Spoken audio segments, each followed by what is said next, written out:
নমস্কার, বিটিএন সংবাদে আপনাদের স্বাগত রয়েছে। আমি মানসী। প্রথমে দেখে নিচ্ছি আজকের সংবাদ শিরোনাম। 3 দিন পর খুলল বন্ধ কামাখ্যা মন্দিরের দরজা। ভক্তের ভিড়ে জমজমাট কামাখ্যা, ভিড় তন্ত্র উপাসকদেরও।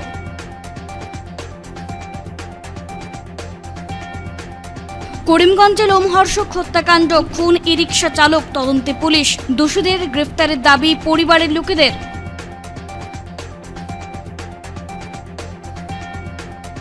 জরুরি অবস্থার বার্ষিকীকে কালো দিবস হিসেবে পালন করল কাছাড় বিজেপি। 5 জন স্বতন্ত্রতা সেনানীকে সংবর্ধনা। আসছি বিস্তারিত খবরে। অম্বুবাচী উপলক্ষে 3 দিন পর খুলল বন্ধ কামাখ্যা মন্দিরের দরজা। ভক্তের ভিড়ে জমজমাট কামাখ্যা, ভিড় তন্ত্রের উপাসকদেরও।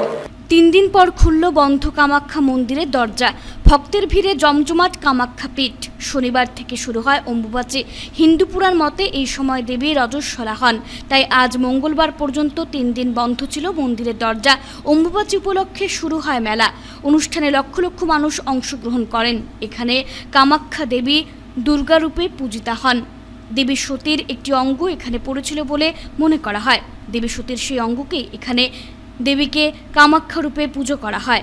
শাস্ত্র মতে 51টি শক্তিপীঠের মধ্যে অন্যতম গুরুত্বপূর্ণ শক্তিপীঠ হল কামাখ্যা। অম্বুবাচীর এই 3টি দিন মন্দির বন্ধ থাকলেও বছরে অন্যান্য সময়ের চেয়ে ভিড় বেশি ছিল। মন্দিরের চারদিকে প্রদক্ষিণ করার পাশাপাশি এর চত্বরে বসে পুজো, যজ্ঞ ও ধ্যান করেন ভক্তরা। এক কথায় মাতৃশক্তির আরাধনায় ব্রতী ছিলেন দূর দূরান্ত থেকে আসা মানুষ। এবছরও মেলা শুরু হওয়ার আগে থেকে দেশ তথা বিদেশের বিভিন্ন প্রান্ত থেকে মা কামাখ্যার ভক্ত ও উপাসকরা দলে দলে এসে জড়ো হয়েছিলেন মালিগাঁওয়ের নীলাচল পর্বতে। তাদের মধ্যে অনেকেই আশ্রয় নিয়েছেন রাজ্যে তৈরি করা বিভিন্ন আশ্রয় স্থলে। এদিকে কামাখ্যা মন্দিরকে মেলা উপলক্ষে আলো ও ফুল দিয়ে অপূর্ব সাজে সাজানো হয়। প্রচুর মানুষ নানা ধরনের জিনিস নিয়ে বেচাকেনার আসরও বসিয়েছেন সেখানে। মিলছে তান্ত্রিক ক্রিয়ায় ব্যবহৃত বিভিন্ন ধরনের গাছ থেকে শুরু করে নানা ধরনের জিনিসপত্র। অম্বুবাচী মেলা উপলক্ষে ভক্তদের পাশাপাশি কামাখ্যা মন্দিরে দেখা যায় বছরের অন্য সময়ে লোকচক্ষুর অন্তরালে থাকা তন্ত্র সাধকদেরও। তাদের নানা কর্মকাণ্ডে সাধারণ মানুষকে হতবাক হতেও দেখা যাচ্ছে। কামাখ্যা মন্দিরে মেলা উপলক্ষে প্রতি বছরের মতো এবারও বিনামূল্যে নানা রকমের পরিষেবা দিচ্ছে বিভিন্ন সংস্থা। অনেকে ব্যক্তিগত প্রচেষ্টায় কামাখ্যা মন্দির সংলগ্ন এলাকা সহ নানা জায়গায় বিনামূল্যে জল ও খাবার বিতরণ করছেন। অন্যদিকে অম্বুবাচী মেলাকে শান্তিপূর্ণভাবে করার জন্য তৎপর রয়েছে রাজ্য প্রশাসনও। কামাখ্যা মন্দির চত্বরের পাশাপাশি গুয়াহাটি এবং মালিগাঁও শহরের বিভিন্ন জায়গায় মোতায়েন করা হয়েছে প্রচুর নিরাপত্তা কর্মী। করিমগঞ্জে ই রিকশা চালক খুনের আসামিকে গ্রেফতারের দাবি পরিবারের লোকেদের। করিমগঞ্জে এএসটিসি বাসস্ট্যান্ডের সম্মুখে যে অজ্ঞাত মৃতদেহটি দেখা গিয়েছিল তার পরিচয় পাওয়া গিয়েছে। বর্তমানে তাকে শিলচর মেডিকেল কলেজ ও হাসপাতালে ময়না তদন্তের জন্য নিয়ে যাওয়া হয়েছে। জানা যায় করিমগঞ্জের লঙ্গা এলাকার আম্বরখানার বাসিন্দা রাজেশ নমশূদ্র পেশায় ই রিকশা টুকটুক চালক। সোমবার রাত 11টা নাগাদ করিমগঞ্জ পুলিশ মৃতদেহটি উদ্ধার করে করিমগঞ্জ হাসপাতালে পাঠায়। সেখান থেকে ময়না তদন্তের জন্য শিলচর মেডিকেল কলেজ ও হাসপাতালে প্রেরণ করা হয়। মৃতের শরীরে আঘাতের চিহ্ন এবং রক্তাক্ত অবস্থায় থাকায় পরিবারের লোকের সন্দেহ যে তাকে কেউ না কেউ খুন করেছে। তাই তারা উপযুক্ত তদন্ত সহকারে খুনের মূল অভিযুক্তকে গ্রেফতার করার জন্য পুলিশ প্রশাসনের কাছে দাবি জানান।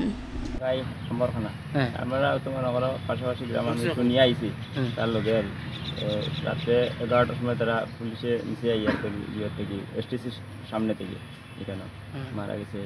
কে মারছে, খারা মারছে এটা তো জানা নাই। পুলিশে নিচে হসপিটাল নিয়ে দিছে, তারা সব গেছে, আমিও গেছি। তখন শিলচরে আইছি। আমরা চাই যে পুলিশে তদন্ত করি ওটা বার করুক। আপনারা সন্দেহ এটা মার্ডার নি না? এটা না এটা তো মার্ডার, মায়ের তৈরির সিন আছে তো বুঝে মার্ডার। লঙ্গাই পাশের লঙ্গাই লাস্ট পয়েন্ট পাইছি তোমার রাত্রে 11টার সময় তোমার বাস স্ট্যান্ডের সামনে মারা পাইছি। দুইটাই বাস স্ট্যান্ডের সামনে করিমগঞ্জ। তোমার এরপরে তো পাওয়া গেছে, এরপরে কয়েকজন খবর দিছে, এরপরে রাত্রে 11:30টার সময় যাবাইছি চলাইছি। আর তো মারা গেছে তো তাহলে তো রাত্রে আমার খবর দিছে তারা কয়েকজন গিয়া, ওরা নিয়ে আইসি আবার ফুটো দেশিতে মারা গেছে। পুলিশে নিয়েছে এখন তো আর যেটা মারা গেছে তোমার এটা চাই আমি তদন্ত করে বার করতো পুলিশে। এখন তো আমার পুরা মাও আছে, পুরা মাও নাই নাই আর মা আছে, মা আছে মা থাকতে তো আর নাই মা আছে তোমার বয়স্ক পুরা তাই তো আর জানেন না কিছু।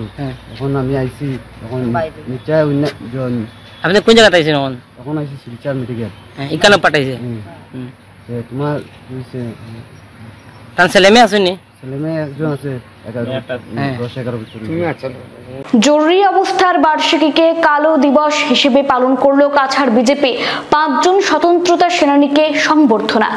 জরুরি অবস্থার বার্ষিকীকে কালো দিবস হিসেবে পালন করলো কাছাড় বিজেপি।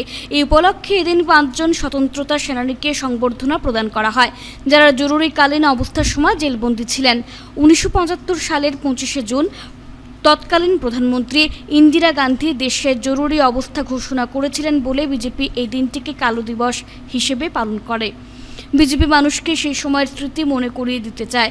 ওই সময় অসংখ্য মানুষকে জেলে পাঠানো হয়। এই উপলক্ষে আজ কাছাড় বিজেপি সদর কার্যালয়ে জরুরি অবস্থার স্মৃতি তাজা করতে বিজেপির স্থানীয় নেতাকর্মীরা উপস্থিত ছিলেন। অনুষ্ঠানে ফাঁকে বিজেপি কাছাড় জেলার সভাপতি বিমলেন্দু রায় বলেন, 25শে জুন সারা দেশে কালো দিবস পালন করে থাকে বিজেপি। বিজেপির লক্ষ্য দেশকে জানাতে কারা গণতন্ত্রকে শেষ করতে চেয়েছিল। এদিনের অনুষ্ঠানে 5 জন স্বতন্ত্রতা সেনানী যারা জরুরিকালীন অবস্থায় জেলবন্দী ছিলেন তাদের সম্মান জানানো হয়। পুষ্পস্তবক, উত্তরীয় ও প্রশংসাপত্রের মাধ্যমে বিজেপির বরিষ্ঠ নেতা নিত্যভূষণ দে, যোগেন্দ্র সিনহা, দুধনাথ রবিদাস, শীতের পাল, বিক্রমাদিত্য দাসকে সম্মান জানানো হয়।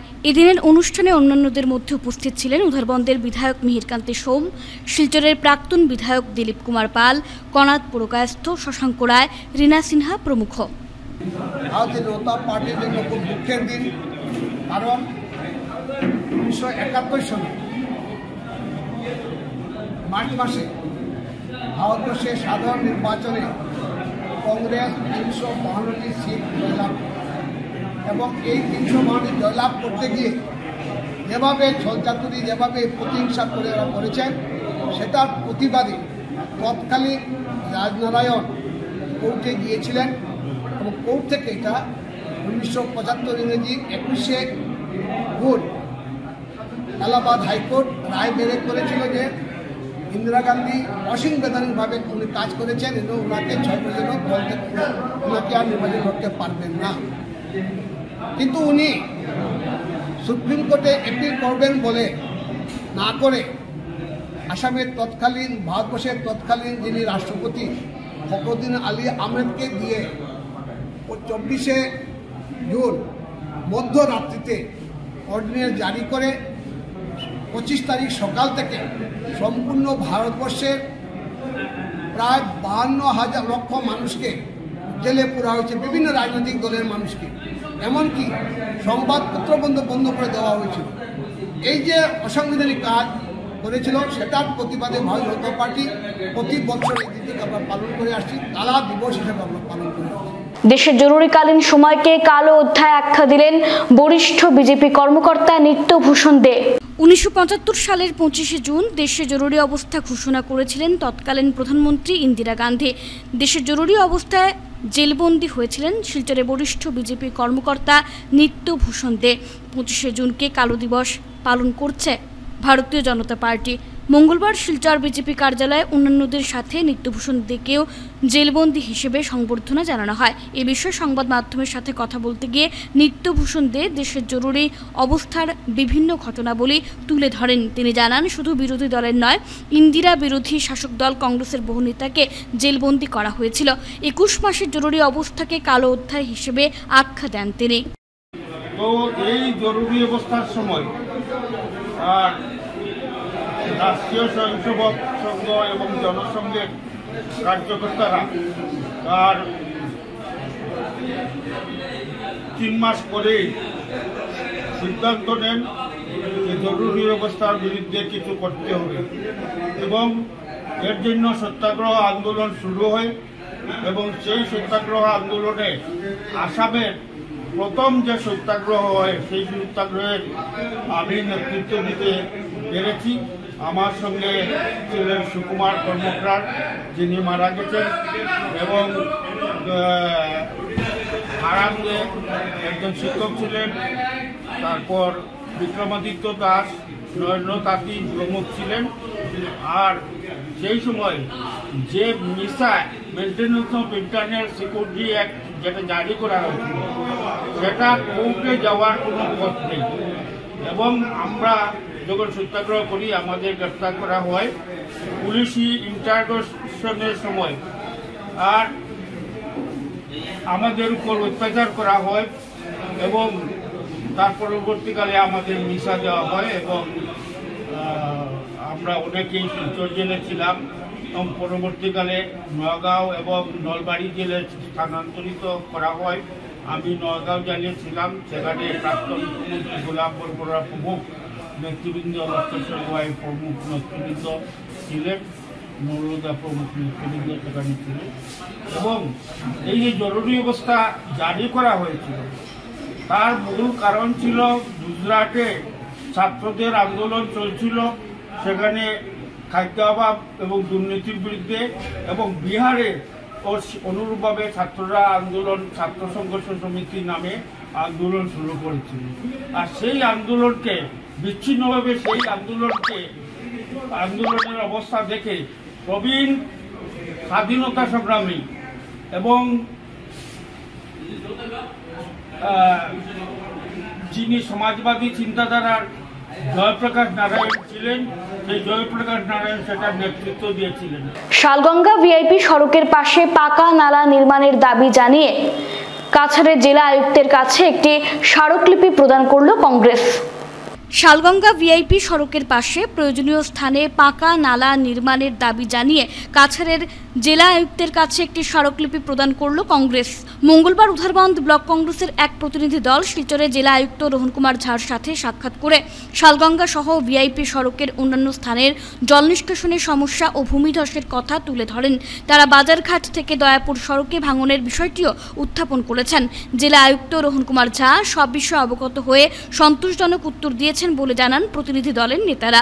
স্মারকপত্র প্রদানকালে উপস্থিত ছিলেন উধারবন্দ ব্লক কংগ্রেস সভাপতি পুলক রায়, সহ সভাপতি দীপক দাস, মাইনরিটি মোর্চার সভাপতি কাসাদ আহমেদ বরভুয়া সহ অন্যান্য দলীয় নেতা ও কর্মীরা। শিলচর কুম্বিগ্রাম ভিআইপি রোড, এখানে দেখা যায় যে ল্যান্ডস্লাইড বড় ধরনের হয়েছে, সাইডে সাইডবাম না থাকা বা ড্রেন না থাকার জন্য। তো আমাদের বিশেষ যেটা অনুরোধ যে অতি সত্বর সাইডবাম করা হোক, রাস্তা ঠিক করা হোক, ড্রেনেজ করা হোক, সম্পূর্ণ ভিআইপি রোডকে সুন্দর করা হোক। আর দেখা যায় কুম্বিগ্রাম থেকে ডাউনে আসার পর যে সময় আমরা শালগঙ্গা পাই, শালগঙ্গা জায়গাটা এমনভাবে সব জল শালগঙ্গায় আসে এবং গাড়ি চলাচলের সময় দুই সাইডে যে বাড়িগুলো আছে সেই বাড়িগুলো পর্যন্ত মারাত্মকভাবে নষ্ট হয়ে যাচ্ছে, দিনের পর দিন এইভাবে চলছে। তো আমরা চাই যে এটা স্থায়ী একটা সমাধান হোক। আর আরেকটা বিশেষ দেখা যায় যে আমাদের সেন্ট মেরি স্কুল, যেটা হোলি ক্রসের অন্তর্গত সেন্ট মেরি স্কুল ডুমুরঘাটে আছে, সেই স্কুলটা আমাদের ডুমুরঘাট রোড হয়ে ভিআইপি রোড থেকে ডুমুরঘাট হয়ে এটা দয়াপুর রোড, এই রোডটা এতভাবে খারাপ হয়েছে যে কোনো সময় ছোটো ছোটো কচিকাচারা বাচ্চারা যাওয়া আসা করছে স্কুলে। তো যারা অভিভাবক আছেন ওনারা প্রায় আজকে মাসখানেক ধরে ওনারা এর ব্যবস্থা করার জন্য ডিপার্টমেন্টের সাথে যোগাযোগ করছেন, পেপারের পত্রে প্রায় বেরোচ্ছে, কিন্তু এটার কোনো সমাধান হচ্ছে না। তো এই ব্যাপারটাও জেলা শাসককে বুঝিয়ে বললাম বা উনি অতি সত্বর এটা সমাধানের চেষ্টা করবেন বললেন, এবং ভিআইপি রোডকে কীভাবে সুন্দর করা যায় তার জন্য একটা স্যাংশন ইতিমধ্যে এসে গেছে বড় ধরনের, ওটাও করা হবে। উত্তর কৃষ্ণপুরের আউলিয়া বাজারে দুষ্কৃতীর ধারালো অস্ত্রের আঘাতে গুরুতর আহত এক যুবক।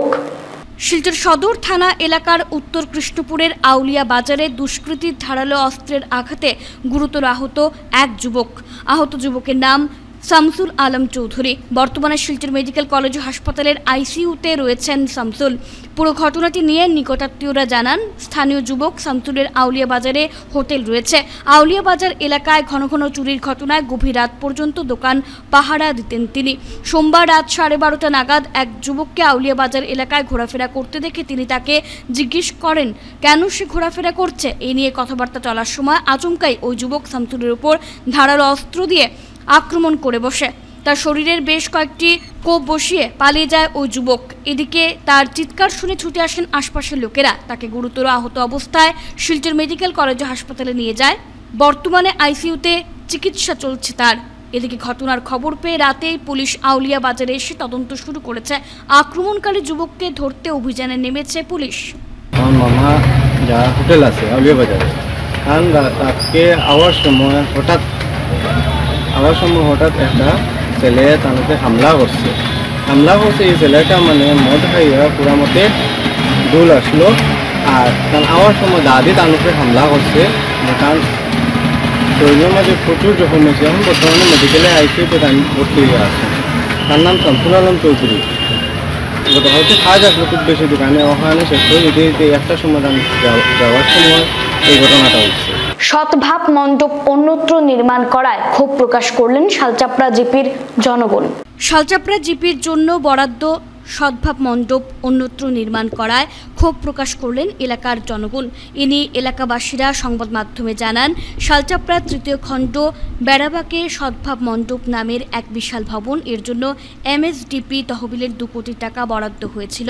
ওই ভবন শালচাপড়া জিপির তৃতীয় খণ্ড বেড়াবাকে নির্মাণ না করে অবৈধভাবে কারসাজি করে শালচাপড়া জিপির জনগণকে অন্ধকারে রেখে 13 থেকে 14 কিলোমিটার দূরে মাসিমপুর কুমারপাড়াতে নির্মাণ করা হয়েছে। তারা আরও জানান, এই প্রকল্পের জন্য ভবিষ্যতে শালচাপড়া জিপির জনগণ সরকারের কাছে আবেদন করলে সরকার এই রকম প্রকল্প আর নাও দিতে পারে, কারণ সরকারি খাতায় এই প্রকল্প শালচাপড়াতে হয়ে গেছে বলে উল্লেখ থাকবে। তাই এ নিয়ে স্টারলিংক নামের এনজিও এবং স্থানীয় জনগণ ক্ষুব্ধ হয়ে শালচাপড়া খণ্ড উন্নয়ন সহ কাছাড়ের জেলা কমিশনার ও ডিজিসির দ্বারস্থ হয়ে এই বিষয়টি খতিয়ে দেখার জন্য ঊর্ধ্বতন কর্তৃপক্ষ সহ বর্তমান মুখ্যমন্ত্রীর কাছেও আহ্বান জানান। এদিন স্থানীয়দের মধ্যে উপস্থিত ছিলেন শালচাপড়া জিপির প্রাক্তন সভাপতি মিনহাজ উদ্দিন বরভুইয়া, শ্যামল দাস, ইমরান হোসেন লস্কর, বাবলু দাস প্রমুখ। আমি একটা খুবই গুরুত্বপূর্ণ বিষয়ে অবগত করাতে যাচ্ছি যে আমরা এখানে সমাবেত হয়েছি শালচাপড়া ব্লকের প্রাঙ্গণে। আপনারা এখানে দেখতে পাচ্ছেন যে একটা নোটিশ আছে যে সদ্ভাব মণ্ডপের, যেটা পরিষ্কারভাবে লেখাই আছে, দেখবেন পার্ট 3-তে এটা হবে। কিন্তু আশ্চর্যের বিষয়, এই নোটিশটা বেরিয়েছে 12/6/2024-এ এবং এই মণ্ডপটা হবে আমাদের শালচাপড়া পার্ট 3-তে।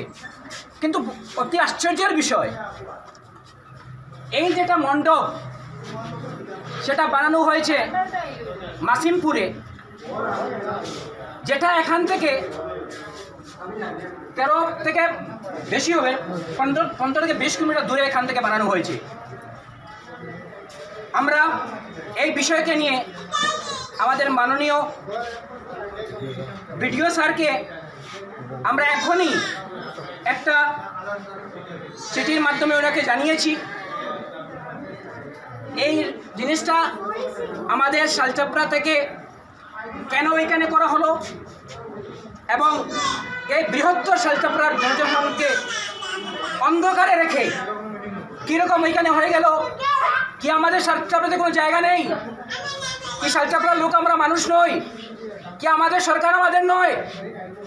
কীরকম এই দেশটা এখানে হতে পারে? কার জন্য হলো?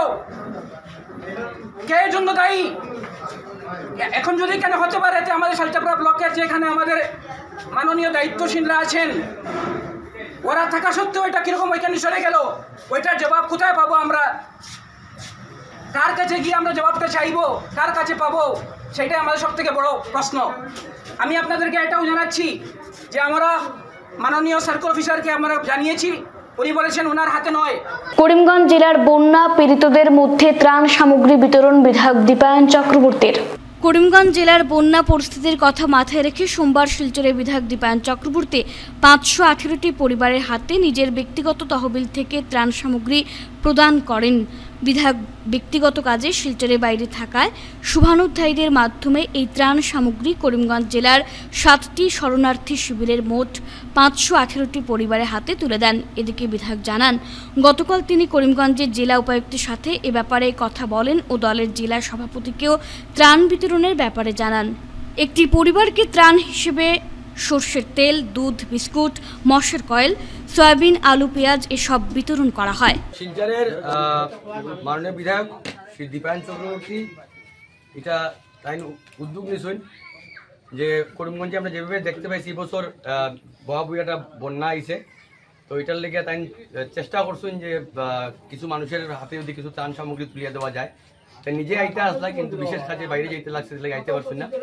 এবং তাই কামাখ্যার কাছে মা কামাখ্যার কাছে পূজাও দিবা যাতে যারা এখানে এই বন্যাতে যেটা আক্রান্ত হয়েছে তারা যদি তাড়াতাড়ি এই জিনিস থেকে বাইরে যাইতে পারে। কিন্তু আমরা দেখেছি কিছু সংখ্যক মানুষ, একদম নিম্নতম কিছু সংখ্যক মানুষ নানানভাবে সামাজিক প্রচার মাধ্যমে অপপ্রচার চালিয়েছে। এতে চালিয়ে কি হচ্ছে, শিলচর করিমগঞ্জ এবং আমাদের মধ্যে একটা ভ্রাতৃত্ব যে আছে সেটাকে একটা ছিন্ন করার চেষ্টা করছিল। কিন্তু তারা আজকে জানতে পারবে বা অন্যদিন তিনি জানতে পারছে যে আমরা সবাই এক আছি, এখানে মধ্যে কোনো ধরনের বিভেদ নেই। আজকে আপনারা দেখেছেন আমাদের দীপায়নদার নিজে পাঠিয়েছেন এবং আগামী দিনে উনি আরও সাহায্যেরা এগিয়ে আসবেন এবং করিমগঞ্জ থেকেও বিভিন্ন ধরনের রাজনৈতিক, সামাজিক, সাংস্কৃতিক সংগঠন সবাই একজুট হয়ে যেভাবে শিলচর করেছে ঠিক করিমগঞ্জ এভাবে করছে। তাই আমি চাইছি যে কোনো ধরনের বিভ্রান্ত না ছড়িয়ে সবাই একজুট হয়ে বরাকের উন্নয়নের জন্য, বরাকের মানুষের পাশে দাঁড়ানোর জন্য এই আবদার রাখছি। হাতিরহাট দ্বিতীয় খণ্ডের ইএনডি বাঁধ অতি সত্বর মেরামতের দাবি জানালো সারা ভারত কৃষক সভা। এবারে বন্যায় ভেঙে যাওয়া হাতিরহাট দ্বিতীয় খণ্ডের ইএনডি বাঁধ অতি সত্বর মেরামতের দাবিতে মঙ্গলবার শিলচর জল সম্পদ বিভাগের এক্সিকিউটিভ ইঞ্জিনিয়ারের কাছে স্মারকপত্র প্রদান করে সারা ভারত কৃষক সভা শালচাপড়া তাপাং ব্লক আঞ্চলিক কমিটি। কমিটির কর্মকর্তারা ইঞ্জিনিয়ারের সঙ্গে দেখা করে এলাকার মানুষের সমস্যার কথা তুলে ধরেন। উল্লেখ্য, এবারে বন্যায় হাতিরহাট দ্বিতীয় খণ্ডের বরাক নদীর ইএনডি বাঁধ প্রায় 50 মিটার ভেঙে যায়, ফলে এলাকার মানুষ প্রচুর দুর্ভোগ পোহাচ্ছেন। গ্রামের রাস্তা ভেঙে নিয়ে যায়, পানীয় জলের সমস্যায় ভুগছেন নাগরিকরা। বিগত দিনে ইএনডি বাঁধের কাজে ব্যাপক অনিয়ম ও খুবই নিম্নমানের কাজ হয়েছে এবং তার ফল ভোগ করতে হচ্ছে জনসাধারণকে। বাঁধ ভাঙার ফলে একটা গ্রাম বিচ্ছিন্ন হয়ে গেছে, ছাত্রছাত্রীরা স্কুল কলেজে যেতে পারছে না, অসুস্থ রোগীকে হাসপাতালে নিয়ে যাওয়া যাচ্ছে না। এলাকার মানুষ বারবার কর্তৃপক্ষের কাছে জানানো সত্ত্বেও কোনো লাভ হয়নি। সারা ভারত কৃষক সভা দাবি করছে জরুরিকালীন ভিত্তিতে বাঁধ মেরামত করে মানুষের চলাচলের উপযোগী করে তুলতে হবে। স্মারকপত্র প্রদানকালে উপস্থিত ছিলেন সারা ভারত কৃষক সভা কাছাড় জেলা সম্পাদক সুভাষ দেব সহ অন্যান্যরা। ত্রিকুণা জিপির হাতিরহাট দ্বিতীয় খণ্ডের এবারে বন্যায় যে বরাক নদীর ইএনডি বাঁধ, সেই বাঁধ প্রায় 50 মিটার ভেঙে নিয়ে গিয়েছে এবারে বন্যায়, যার ফলে এই বাঁধ ভাঙার ফলে এখানকার হাজার হাজার মানুষ বন্যার জলে কবলিত হয়েছে এবং এই রাস্তা ভেঙে নিয়ে বন্যার জলে রাস্তা ভেঙে চুরমার করে দিয়েছে এবং এখানকার যে তোমার এই একটি গ্রাম এনডি বাঁধ ভাঙার ফলে ঠিক ওইপারে একটি গ্রাম এখানে আরেকটি গ্রামের সাথে বিচ্ছিন্ন হয়ে গেছে। তাই এখানকার যারা জনসাধারণ চলাফেরা করতে পারছে না এবং ছাত্রছাত্রীরা স্কুল কলেজে যেতে পারছে না এবং এখানে এই বাঁধ ভাঙার ফলে পানীয় জলের সংকট দেখা দিয়েছে, পানীয় জলের ভার্জ ভেঙে গিয়েছে, ফলে এখানকার সাধারণ মানুষ সাংঘাতিক দুর্ভোগ পোহাচ্ছেন। আমরা সারা ভারত কৃষক সভা পক্ষ থেকে আমরা এখানে ওয়াটার রিসোর্স ডিপার্টমেন্টের এক্সিকিউটিভ ইঞ্জিনিয়ারের কাছে আমরা আজকে স্মারকপত্র দিয়েছি যে যুদ্ধকালীন তৎপরতায় অতি সত্বর যাতে সেটা মেরামত করা হয়। মণিপুর জাতিদাঙ্গা জেরবার পীড়িতদের পাশে দাঁড়িয়ে শিব জ্ঞানে মানুষ সেবা চালিয়ে যাচ্ছে শিলচর রামকৃষ্ণ মিশন। মণিপুর জাতিদাঙ্গায় জেরবার পীড়িতদের পাশে দাঁড়িয়ে শিবজ্ঞানে মানুষ সেবা চালিয়ে যাচ্ছে শিলচর রামকৃষ্ণ মিশন। জিরিঘাটে শরণার্থী ত্রাণ শিবিরের আয়োজন করা হয়। আজ মঙ্গলবার শিলচর রামকৃষ্ণ মিশনের মহারাজ বৈকুণ্ঠানন্দজির নেতৃত্বে একটি দল জিরিঘাট এলাকায় শরণার্থী ত্রাণ শিবিরের আয়োজন করে। রামকৃষ্ণ মিশনের স্বেচ্ছাসেবকরা স্বতঃস্ফূর্তভাবে ত্রাণ বন্টনের ব্যবস্থা করেন। এদিকে শিলচর রামকৃষ্ণ মিশনের মহারাজ বৈকুণ্ঠানন্দজি বলেন, বেশ কিছুদিন ধরে ত্রাণ বন্টন চালিয়ে যাচ্ছে শিলচর রামকৃষ্ণ মিশন। তিনি বলেন, পূর্ব সিদ্ধান্ত মোতাবেক আজ শরণার্থীদের মধ্যে ত্রাণের ব্যবস্থা করা হয় এবং আগামী সপ্তাহেও শরণার্থী ত্রাণ শিবির আয়োজিত হবে বলে জানান তিনি। তিনি বলেন, মণিপুরে জাতিদাঙ্গায় পীড়িতদের পাশে দাঁড়ানোই মানব সেবার ব্রত। কারণ রামকৃষ্ণ পরমহংসদেব, সারদা মা ও স্বামীজি তাদের জীবদ্দশায় মানব সেবায় ব্রতী থাকার উপরে বেশি দৃষ্টিপাত করে গেছেন এবং তাদের নির্দেশিত পথে রামকৃষ্ণ মিশন মানুষ সেবায় এগিয়ে যাচ্ছে বলে জানান তিনি। তিনি বলেন, এই মুহূর্তে দাঙ্গা পীড়িত মানুষ প্রচণ্ড কষ্টে রয়েছেন, তাই তাদের পাশে দাঁড়ানোই ঈশ্বর সেবা। তিনি আরও বলেন, শিলচর রামকৃষ্ণ মিশন সিদ্ধান্ত নিয়েছে যে প্রতি সপ্তাহে একইভাবে ত্রাণ শিবিরের আয়োজন করা হবে দাঙ্গা পীড়িতদের সহায়তায়।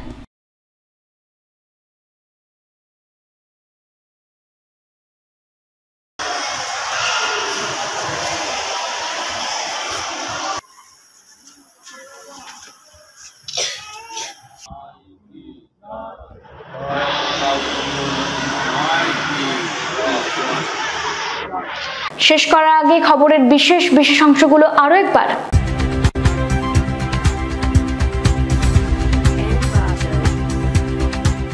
নমস্কার, বিটিএন সংবাদে আপনাদের স্বাগত রয়েছে আমি মানসী। প্রথমে দেখে নিচ্ছি আজকের সংবাদ শিরোনাম। 3 দিন পর খুলল বন্ধ কামাখ্যা মন্দিরের দরজা, ভক্তের ভিড়ে জমজমাট কামাখ্যা, ভিড় তন্ত্র উপাসকদেরও।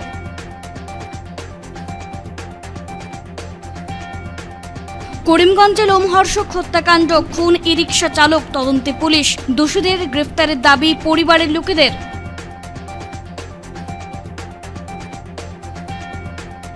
জরুরি অবস্থার বার্ষিকীকে কালো দিবস হিসেবে পালন করল কাছাড় বিজেপি, 5 জন স্বতন্ত্রতা সেনানীকে সংবর্ধনা। এখনকার মতো বিটিএন সংবাদ এই পর্যন্তই। ধন্যবাদ।